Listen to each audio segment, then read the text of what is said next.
生只是愛求助，很多錢你不是咁冇飯途，大家只為你ทั้ง多chỉ tổ ông tuy lòng bắn hồ vì thiên yêu chắc mỗi chi từng ngày lương tô dùng hết chi hai nhất trong lâu phân trình con cả thầy siêu tình chịu tình sống ở nhau rồi dòng tôi những sân bay kinh lô bị liền chân thu hề ấm tròn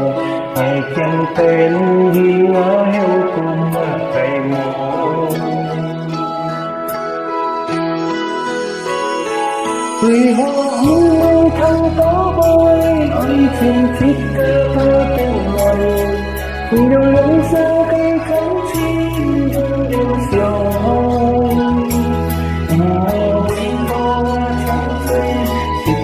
lớn sao vì thân xin chống như cánh gái mơ ơn con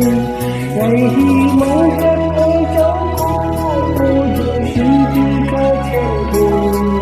tìm tin đón mong ngày kiếm cho yêu kiên trì thì tôi mới tôi không tìm cây đang thời chiều tình tình chung khái lo nhân thiên hành nhiều việc giàu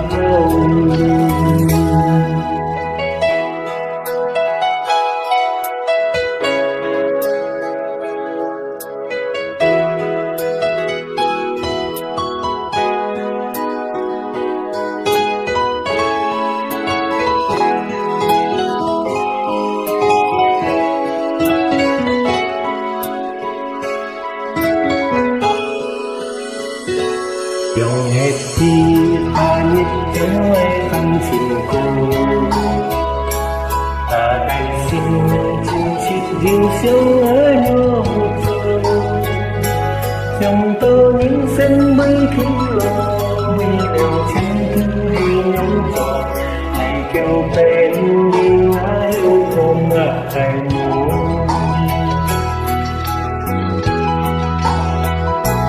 vì hoa xin chiếc ca tên này vừa lắng ra cây cắm chim nhưng đêm sầu ơi đôi tơ nghe chấn say chiếc ca lắng xa vì thôi chân trắng vì cây nhìn giá hay mô ăn cô ngày khi máu em nơi cháu cô điều xin khi ca trên đường đừng nói